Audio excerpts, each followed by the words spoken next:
성도는 예수님과 연합한 자로 예수님과 함께 죽고 예수님과 함께 산 존재입니다. 여기에서 죽었다는 것은 죄에 대해서 죽은 것이요, 살았다는 것은 하나님께 대하여 산 것입니다. 말씀 로마서 6장 11절 말씀 한번 보시죠. 6장 11절 말씀 같이 한번 봅니다.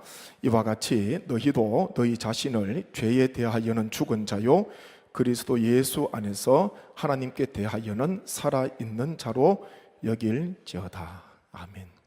이처럼 성도는요, 더 이상 죄에 머물 수 없고 하나님 안에서 새롭게 살아난 존재가 되었다는 것입니다. 사도행전 22장 8절과 10절 말씀에 보면 바울이 다메섹에 가까이 갔을 때에 부활하신 주님을 만나게 되는데, 주님께서 바울을 찾아오셨지 않습니까? 그때에 인생에 있어서 가장 중요한 두 가지 질문을 합니다. 첫째는요, 주님 누구시니까? 첫 번째 질문이었고, 두 번째는 무엇을 하리이까? 주님 무엇을 하리이까? 이 두 번째 질문, 이 두 가지 질문이에요. 주님 누구시니까? 이것은 예수님의 존재에 관한 질문입니다. 두 번째, 주님 무엇을 하리이까? 이것은 사명에 관한 질문이에요. 바울은 예수님을 만나고 난 뒤에 가장 먼저 했던 고백은요, 주님 누구십니까? 그 물음 다음에 주님 무엇을 하리이까? 거기에 대한 질문을 하게 되었습니다. 우리가 이 바울에 있어서 이 두 가지 질문은 얼마나 중요한지 모릅니다. 세상을 살아가면서 수많은 질문을 하게 되는데 이 두 가지 질문을 하나님 앞에서, 주님 앞에서 하지 못하고 인생 마친다면 그 인생은 실패한 인생이에요. 세상에서 부귀영화 누렸다 하더라도 그 인생은 아무 열매 없는 인생이라는 것입니다. 썩어질 인생이에요. 주님 만나게 되면 오늘날도 마찬가지입니다. 주님 제가 무엇을 할까요? 주님 제가 남은 인생을 어떻게 살아야 될까요? 거기에 대한 질문을 하게 됩니다. 그건 자연스러운 질문이에요. 하나님을 만나게 되면 하나님 앞에서 할 수 있는 것은요, 주님 제가 어떻게 살아야 되겠습니까? 사명에 관한 질문을 하게 되어 있습니다. 예수님과 함께 죽은 우리가 예수님과 함께 살아났는데 우리는 새로운 삶을 살아가게 됩니다. 주님 무엇을 하리이까? 이 질문 앞에서 우리는 대답을 다 얻은 존재라는 거예요. 다시 말해서 지금까지는 내 중심으로 내 뜻대로 살아왔다면 이후의 삶은 하나님의 뜻대로, 하나님께서 원하시는 길대로 우리가 살아가고 걸어가는 것, 그것이 바로 성도의 삶이라는 것입니다. 하나님께 대하여 살아난 우리가 어떤 삶을 살아야 될까? 오늘 설교 제목처럼요, 두 가지입니다. 첫째는 헌신이고 두 번째는 순종입니다. 같이 한번 하시죠. 헌신과 순종. 헌신과 순종. 우리가 수없이 들었던 단어입니다. 신앙생활을 함에 있어서 헌신과 순종에 대해서는 지금까지 수없이 말씀을 들었다는 것이죠. 근데 그만큼 중요하기 때문에 그렇습니다. 우리는 죄에서 은혜로 옮겨졌기에 더 이상 우리의 몸을 죄에게 내주지 말고 하나님께 드려야 됩니다. 그게 헌신인데요, 13절 14절 말씀 한번 보십시오. 같이 한번 봅니다. 또한 너희 지체를 불의의 무기로 죄에게 내주지 말고 오직 너희 자신을 죽은 자 가운데서 다시 살아난 자 같이 하나님께 드리며 너희 지체를 의의 무기로 하나님께 드리라. 죄가 너희를 주장하지 못하리니 이는 너희가 법 아래에 있지 아니하고 은혜 아래에 있습니다. 아멘. 성도는요, 죄 아래, 율법 아래, 법 아래, 율법 아래에서 은혜로 옮겨진 자라는 것이죠. 그렇다면 우리의 몸을 불의의 무기, 불의의 도구로 내주지 말고 의의 도구로 하나님께 드리는 삶을 살아야 됩니다. 옛사람은 죄에게 내줬습니다. 옛사람은 불의의 도구로 내줬습니다. 근데 예수 그리스도 안에서 거듭난 성도, 구원받은 성도는요, 불의의 무기가 아니라 의의 무기로, 의의 도구로 하나님께 드리는 삶을 살아야 되는 것입니다.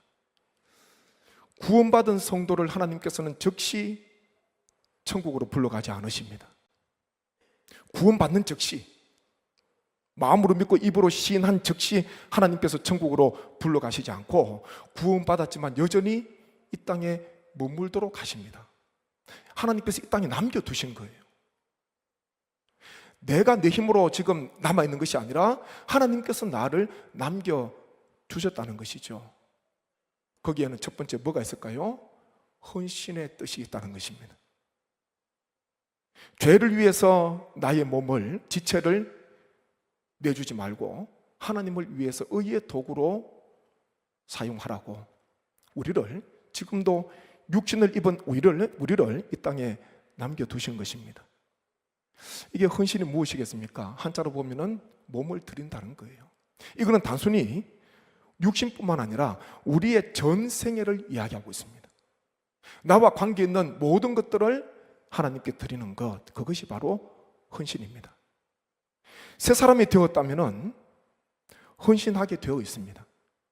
예수님과 함께 죽고 예수님과 함께 살아난, 하나님께 대하여 살아있는 성도라면 헌신의 삶을 살아가게 되어 있어요.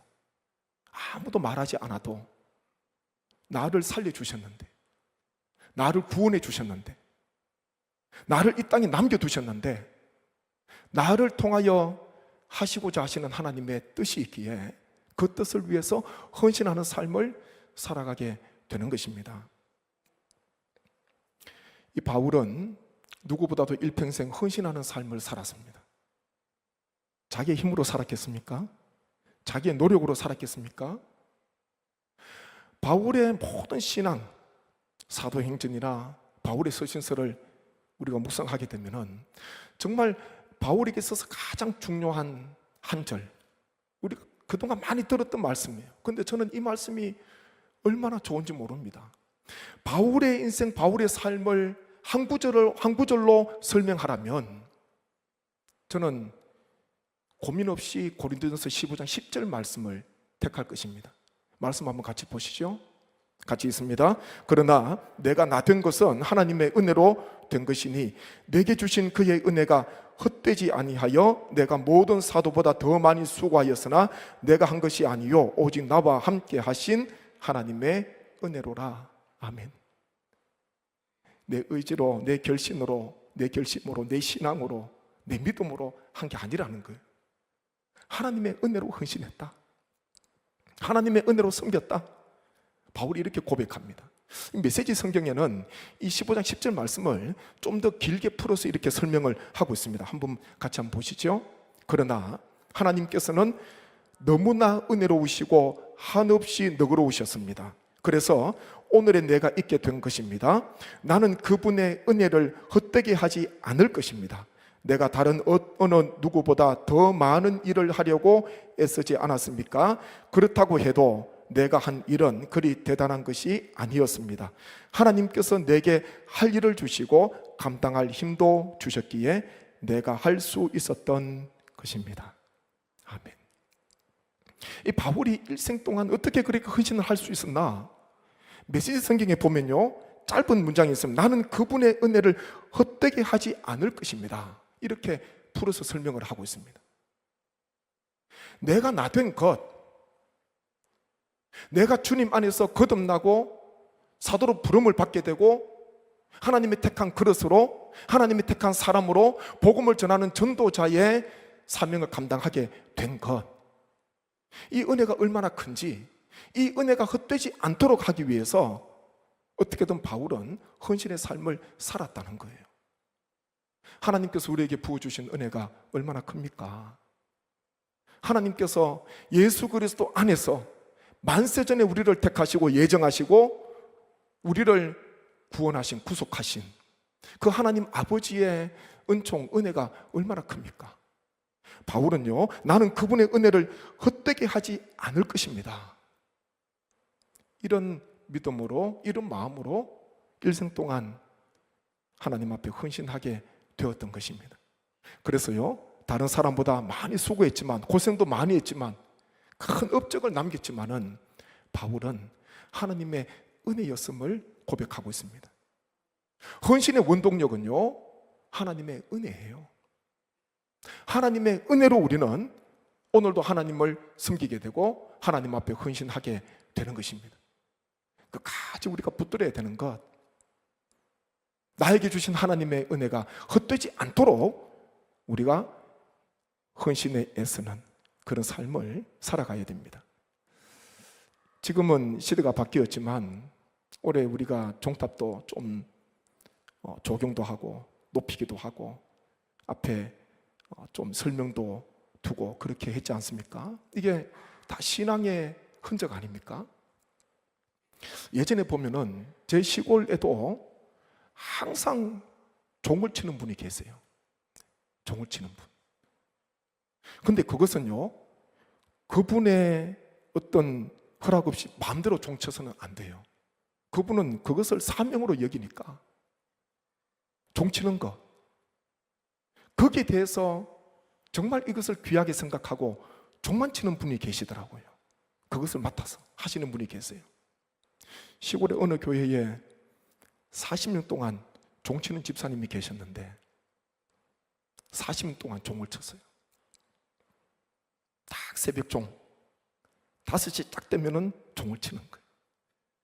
그러면 마을 사람들은 그 종소리를 듣고 믿음 없는 사람들은 일터로 나가겠죠. 일어나서 제비하고 일터로 나갑니다. 종소리를 듣고 종소리로 또 기도로 새벽을 깨우는 그런 성도들이 있었고요. 이분이 40년 동안 종을 치게 되는데 어느 날 젊은 목회자가 왔습니다. 그래서 이분 집사님에게 이야기를 해요. 종탑에 올라가는 것, 종탑에 올라가시는 것, 그거 너무 힘들고 위험하니까 이제는 그냥 소리로 하지요. 그런 이야기를 해요. 자동으로 할 수 있다는 것이죠. 시간을 맞춰 놓으면은 딱 시간 몇 개 소리가 날 수 있는 거예요. 근데 그 집사님은 그렇게 하지 않았습니다. 얼마든지 편하게 할 수 있는데 끝까지 천국 가실 때까지 종을 쳤다 그래요. 연세도 많은데 거기에 올라가셔가지고 새벽 5시에 종을 치는 거예요. 그분이 이런 이야기를 했답니다. 자동으로 종을 칠 수 있겠지요. 하지만 나는 이 종을 칠 때마다 마음으로 이렇게 말합니다. 주님, 오늘도 깨우는 자로 살게 해주셔서 감사합니다. 어떤 자로요? 깨우는 자로. 종소리를 치잖아요. 다 잠자고 있으니까 일어나라고, 잠에서 깨어나라고, 영적으로도 깨어나라고 종소리를 치는 거예요. 주님, 오늘도 깨우는 자로 살게 해주셔서 감사합니다. 내가 쓰임 받지 않고 멈추면 녹이 슬겠지요. 하지만 매일 종을 치며 사명을 다하면 언젠가는 닳아서 없어지겠지요. 나는 그렇게 살고 싶습니다. 이렇게 이야기를 했다 그럽니다. 저는 이분의 이 고백대로 정말 깨우는 사람, 영적으로 깊은 잠에 빠져 있는 사람 깨우는 것, 그거 얼마나 귀한 일이에요. 잠을 채우는 것이 아니라 깨우는 것. 이분이 천국에 가셨습니다. 별세하시고 난 뒤에 그 다음에 종치는 분이 없으니까 이제 현대식으로 바뀌어졌어요. 종추하고 끈을, 줄을요 로비에 놔두면서 이분의 헌신을 생각하게 됩니다. 그리고 그 밑에 이런 글귀를 적었다 그럽니다. 하늘이 기억하는 종소리 달아 없어지도록 울리셨던 집사님, 이렇게 기억을 했다 그럽니다. 하늘이 기억하는 종소리 달아 없어지도록 울리셨던 집사님. 종치는 걸 사명으로 여겼어요. 천국 갈 때까지, 주님 부르실 때까지 종을 치면서 잠자리에 자고 있는, 잠에 빠져 있는 사람들을 깨웠다는 거예요. 그렇게 헌신을 하게 되었습니다. 영국의 신학자요 설교자인 조지 휘필드가 유명한 명언을 했지요. 우리가 잘 아는 명언입니다. 나는 녹슬어 없어지기보다 닳아서 없어지고 싶다. 그런 말을 했습니다. 녹이 슬어서 그냥 가만히 놔두면 녹이 쓰는 거예요. 근데 굴러가는 돌은 이끼가 끼지 않는다 그러잖아요. 가만히 그 자리에 있으면 이끼가 끼는 거예요. 굴러가는 돌은 이끼가 낄 틈이 없습니다. 닳아지는 거예요. 녹이 슬어서 그냥 인생 끝나는 것이 아니라 하나님 일을 하면서 닳아서 없어지고 싶다. 아, 얼마나 명언입니까? 조지 휘필드가 그런 삶을 살았어요. 일평생 하나님 부르시는 그날까지 신학자로서, 설교자로서 그런 인생을 살아가게 된 것입니다. 우리 모든 성도님, 하나님의 그 은혜, 나에게 부어주신 은혜, 나를 살려주신, 죄로부터 율법으로부터 나를 건져주신 그 하나님의 은혜를 기억하시고 하나님을 위하여 헌신하는 모든 성도님 되시기를 주님의 이름으로 축복합니다. 또 한 가지는 순종입니다. 말씀 한번 읽어보시죠. 15절부터 18절인데 교독합니다. 그런즉 어찌하리요? 우리가 법 아래에 있지 아니하고 은혜 아래에 있으니 죄를 지으리요? 그럴 수 없느니라.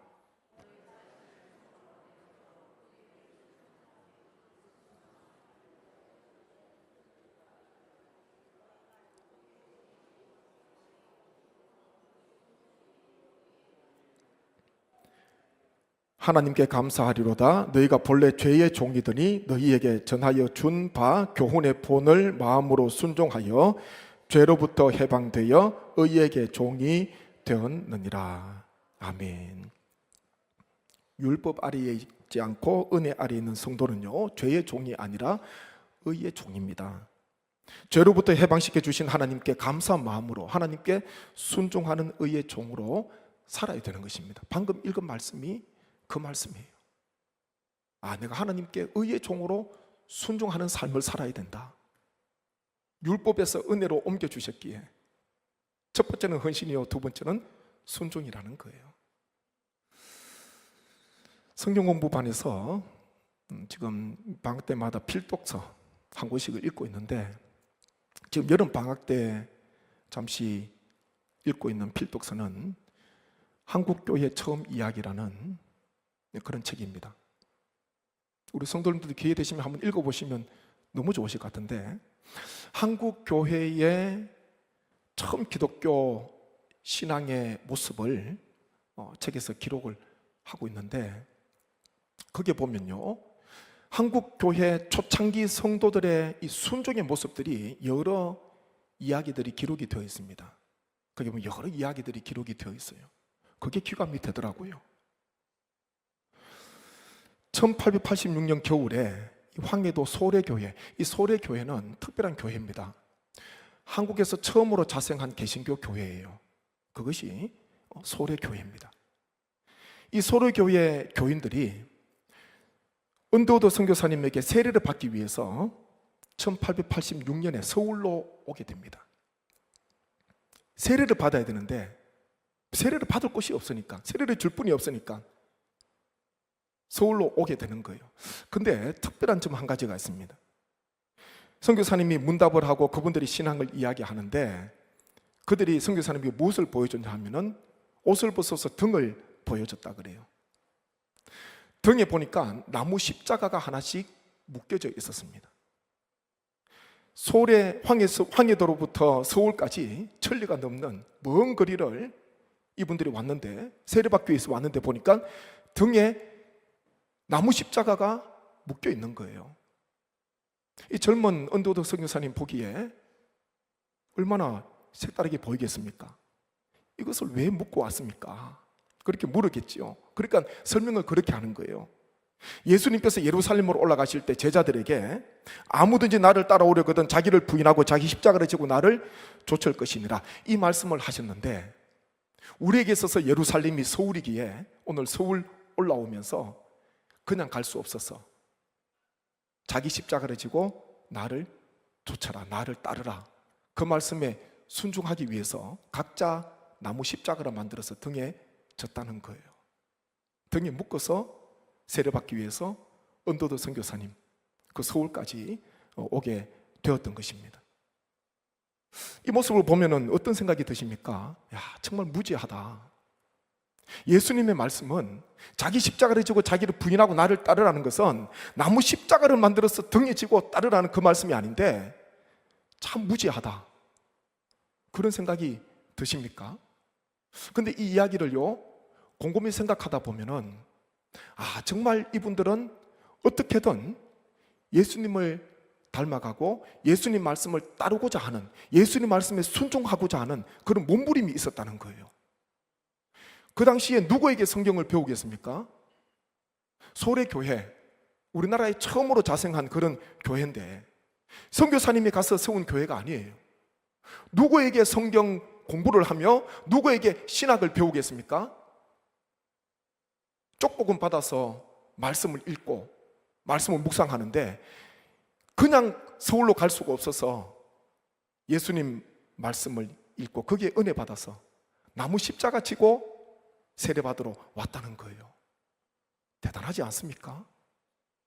비록 몰라서 그렇게 했지만요 우리가 한 가지 기억해야 됩니다. 거기에는요 순종의 자세가 있었다는 거예요. 순종하겠노라. 이런 이야기들은 너무 많아요. 거기 강화에는 종순이라는 분이, 종순이라는 분, 마을의 큰 부자였습니다. 이분이 얼마나 큰 부자였으면은 이분에게 빚을 지지 않은 사람이 없을 정도로 큰 부자였습니다. 하루는 이분이 마태복음 18장 말씀 읽다가 용서할 줄 모르는 종 비유, 이 비유를 읽고 난 뒤에 1만 달란트 빚진 종, 탕감받았다가 길에서 자기에게 100데나리온 빚진 종을 만나서 빚을 갚지 않는다는 이유로 옥에 가두었지 않습니까? 그리고 이 소식을 들은 임금이요 화가 난 거예요. 내가 너에게 1만 달란트 빚을 탕감해 줬는데 너는 왜 그렇게 용서할 줄 모르냐? 그러면서 이 사람을 또 옥에 가두게 됩니다. 이 용서할 줄 모르는 종의 비유를 이 종순이라는 분이 읽게 돼요. 그런데 그 마음속에 계속 고민이 생깁니다. 말씀을 읽고 난 뒤에 그냥 지나가는 것이 아니라 마음이 계속 남아있는 거예요. 걸려있는 거예요. 그리고 주일이 지나고 난 뒤에 자기에게 빚을 진 사람들을 다 집으로 불러 모읍니다. 기록에 보니까 그 당시에 다 온 사람들은 불안한 마음으로 왔어요. 이제 빚을 갚지 못해서 큰일 났구나, 한 소리 듣겠구나, 그런 마음으로 오게 된 거예요. 근데 이 종순이라는 분이 마태복음 18장 말씀, 이 종의 비유, 용서할 줄 모르는 종의 비유를 그분들에게 이야기를 하면서 이런 말을 했다 그럽니다. 책에 있는 대로 제가 그대로 읽어드릴게요. 오늘 이 말씀에 나오는 악한 종이 바로 나외다.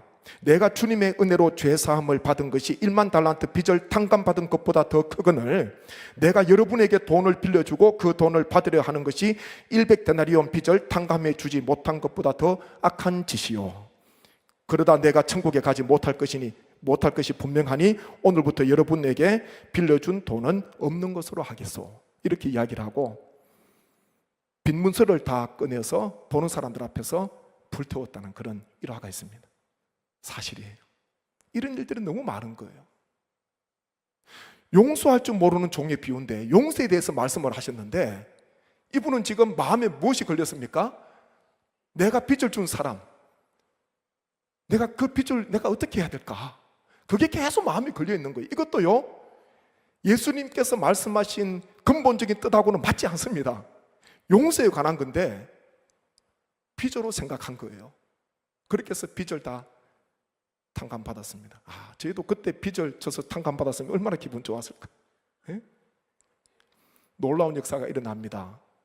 빚을 탕감받은 이 사람들이요 교인이 되어요.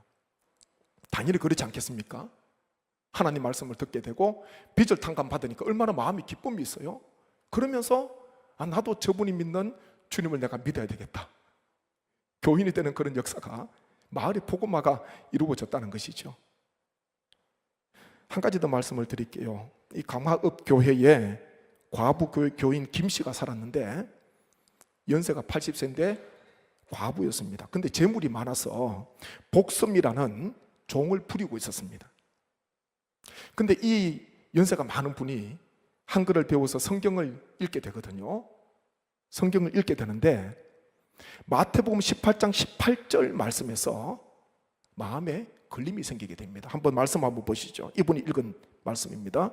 같이 한번 읽습니다. 진실로 너희에게 이르노니 무엇이든지 너희가 땅에서 매면 하늘에서도 매일 것이요 무엇이든지 땅에서 풀면 하늘에서도 풀리리라. 아멘. 한글을 배워서 성경을 읽는데 성경을 읽지 못했으면 그냥 지나가는 것일 수도 있는데 성경을 읽는데 보니까 마태복음 18장 18절에서 무엇이든지 너희가 땅에서 매면 하늘에서도 매일 것이요 땅에서 풀면 하늘에서도 풀리리라. 이 말씀을 읽고 난 뒤에요, 내가 이 종, 복음이라는 종을 데리고 있는 것이 내가 이 묶고 있는 거구나. 내가 이 풀어줘야 되겠다. 원뜻하고는요 사실 관계가 없어요. 이 말씀을 읽고 난 뒤에 마음에 감동이 되었어요. 내가 이 종으로 붙들고 있구나. 내가 지금 묶고 있구나. 이걸 풀어줘야 되겠다. 그래야지 하늘에서도 풀리는구나. 내가 묶고 있으면 하늘에서 묶이는구나. 이렇게 이것을 해석하게 되는 거예요. 그리고 이 복수미를 불렀어요. 이런 말을 합니다. 성경 말씀을 보니 우리 주인은 하늘에 계시고 우리는 다 같은 형제라. 어찌 내가 하나님 앞에서 주인 노릇을 할 수 있겠소. 또 내가 복수미를 몸종으로 부리는 것이 땅에서 매는 것인즉 그리고서 어찌 하나님의 복을 받겠는가. 이러면서 자유를 줬어요. 근데 그게 보니까 복수미는 어떻게든 붙어만 있게 해달라고 애원하고요, 결국은 종을 양녀로 삼는 그런 일이 일어나게 됩니다. 종이었는데 풀어줘도 안 가는 거예요. 양녀로 삼았다는 그런 이야기가 있거든요. 초창기 한국 교회의 신앙을 보게 되면 하나님 말씀을 읽고 눈으로 읽고 머리로만 생각하고 지나가는 것이 아니라 순종하고 말씀대로 지키기를 힘썼다는 것입니다. 물론 원뜻하고는 다르게 해석을 해요. 그 당시에 그만큼 성경 공부나 가르침이나 교육이 열악했다는 것이죠. 말씀을 읽기는 있는데 자의적으로 해석을 합니다. 근데 놀라운 것은요, 한 구절 읽으면은 그 말씀 가운데 내가 순종하고자 애썼다는 것입니다. 지금 이 시대하고 무엇이 다르겠습니까? 지금 이 시대는요, 머리로 말씀을 얼마나 잘 아는지 모릅니다. 하나님의 말씀을 몰라서 실천하지 못하는 게 아니에요. 하나님 말씀을 눈으로 읽고 귀로 듣지만은, 그렇지만은 순종까지 나아가는 그런 모습이 많이 부족한 때입니다. 이 1900년도 이때하고 1886년, 1900년 이때하고 지금하고요, 하나님의 말씀에 대한 지식은 비교할 수도 없어요. 하늘과 아마 땅 차이일 거예요. 극과 극입니다. 그런데 하나님 말씀을 아는 것만큼 나는 순종하고 있나? 나에게 적용을 시키고 있나? 이분들은 다 자신의 삶에 적용을 시켰습니다. 자의적으로 해석을 하긴 했지만은 긍정적인 것은요, 하나님 말씀에 순종했다는 것이죠. 우리는 귀로 눈으로 말씀을 읽고 지나치는 것이 아니라 마음과 몸으로 하나님 말씀을 읽어야 됩니다. 마을 복음하잖아요. 우리 성도님 한 분 한 분이 성례교회 대표입니다. 어느 장로님 아니면 어느 목회자, 그분이 대표가 아니고 성도님 한 분 한 분이 대표예요. 교회 밖을 나가시게 되면은 만나는 사람마다 성례 교회를 대신한다는 것을 꼭 기억하셔야 됩니다. 그렇게 할 때에 복음의 문이 열리는 거예요. 그래서 내가 복음의 문을 내가 가로막을 수도 있고 내가 복음의 문을, 닫힌 문을 열 수도 있습니다. 우리에게 주신 이 위치가, 이 자리가 얼마나 중요한가. 저는 초창기 한국교회의 이 순종의 모습을 보면서 참 이것 다시 회복하면 얼마나 좋을까. 이것 다시 순종을 다시 회복하면 하나님 말씀을 듣는 것으로 끝나는 것이 아니라 나의 삶에 적용할 수 있다면, 한 구절 읽었다면 나의 삶을 비추어 보아서 수정을 하고 바꾸고 변화시키는 그런 역사가 일어날 수 있다면 다시 한국교회가 회복되지 않을까. 마을 목회, 마을의 복음화가 이루어지지 않을까, 그런 생각을 해봅니다.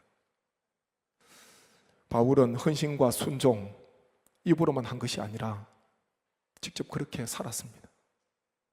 예수님께서도 헌신과 순종의 삶을 사셨습니다. 근데 이 헌신과 순종은 참 어렵습니다. 참 어려워요.